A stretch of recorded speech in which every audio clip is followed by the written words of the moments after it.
Hi hello friends, welcome back to Media Talks. நான் உங்கள் மௌனிகா.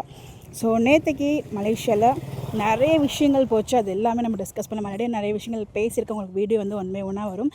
அதில் முக்கியமான விஷயம் நிறைய நம்ம இன்ட்ரெஸ்டிங்கான கொஷின்ஸ் கேட்கணுன்றதும். பட் ஒரு விஷயம் டேரெக்டாகவே ரசிகை வந்து பார்த்திங்கன்னா நம்ம மனசில் இருந்தது அப்படியே அங்கே சுவாமிகிட்ட கன்வே பண்ண மாதிரி தான் நான் ஃபீல் பண்ணேன். பிஜிஎம் இப்போ ரீசெண்ட் டேஸ் ஆஃப்டர் 2.0க்கு அப்புறம் பிஜிஎம்க்கும் நடிக்கிற சீன்ஸ்க்கும் சம்மந்தமே இல்லாமல் இருக்குது அப்படின்னு சொல்லிட்டு நம்மளே வீடியோவில் டிஸ்கஸ் பண்ணியிருந்தோம். நிறைய பேர் அதை வந்து ஃபீல் பண்ணியிருந்தாங்க.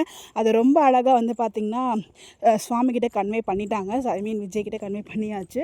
அதுக்கு நம்ம சுவாமி சொன்ன பதில் வந்து பார்த்திங்கன்னா அக்செப்ட் பண்ண மாதிரி தான் இருந்துச்சு. அவங்க என்ன பண்ணாங்கன்னா, ஸோ பழசையே திருப்பி கொண்டு போக வேண்டாமே அப்படின்னு சொல்லிட்டு ஒரு நியூ ட்ரை பண்ணியிருக்காங்க. ஸோ உங்களுக்கு பிடிக்கல அப்படிங்கிறத கண்டிப்பாக கன்வே பண்ணிடுறேன் அப்படிங்கிறதையும் வந்து சொல்லியிருக்காரு. ஸோ அவங்க ஓப்பனாகவே சொல்லிட்டாங்க, நீங்கள் வந்து எமோஷ்னல் சீன் பண்ணுறீங்க, பேக்ரவுண்டில் ஒரு மியூசிக் போகுது, அதுக்கும் நீங்கள் நடிக்கிற சீன்ஸ்க்கும் சம்மந்தமே இல்லாமல் இருக்குது. அதில் உங்களோட ஆக்டிங்கே அந்த ஒரு பிஜிஎம்னால வந்து பார்த்திங்கன்னா ஒரு காலியாகிற மாதிரி இருக்குது அப்படிங்கிறது வந்து ரொம்ப அழகாக கன்வே பண்ணியிருந்தாங்க அந்த சிஸ்டர். ரொம்ப தேங்க்யூ சிஸ்டர், இந்த ஒரு விஷயத்தை ரொம்ப கன்வே பண்ணதுக்கு. ஸோ அந்த மாதிரி நிறைய கொஷின்ஸ் இருக்குது. ஏன் அது எதுவுமே கேட்கல டேரக்டர் வந்து நம்ம தனியாக டிஸ்கஸ் பண்ணுவோம் அதை அப்படிங்கிற பிஜிஎம் பற்றி அழகாக வந்து இன்றைக்கி கன்வே பண்ணியிருந்தாங்க. நேற்றுக்கு அந்த மலேசியாவில் ரொம்பவே தேங்க்ஸ் இந்த விஷயத்தை சொன்னதுக்கு. ஸோ அந்த சுவாமியும் வந்து பார்த்திங்கன்னா டீம் கிட்ட அதை கன்வே பண்ணுறேன் அப்படிங்கிறதையும் சொல்லியிருக்காரு.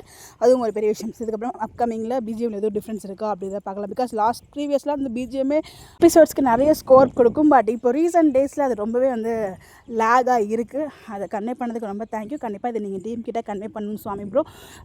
புதுசு நீங்கள் ட்ரை பண்ணியிருக்கீங்க, பட் அது செட் ஆகலை அப்படிங்கிறத கண்டிப்பாக கன்வே பண்ணுங்கள். இதை பற்றி நீங்கள் நினைக்கிறீங்க அப்படிங்கிறத மறக்காமல் கமெண்ட்டில் சொல்லுங்கள். இன்னும் என்னெல்லாம் கொஷின் கேட்டிருக்கலாம் அப்படின்னு உங்களோட பாயிண்ட் ஆஃப் வியூவும் கமெண்ட்டில் சொல்லுங்கள். இந்த மாதிரி அப்டேட் தெரிஞ்சுக்கோ நம்மளோட சேனலை ஃபாலோ பண்ணிக்கோங்க. Bye bye.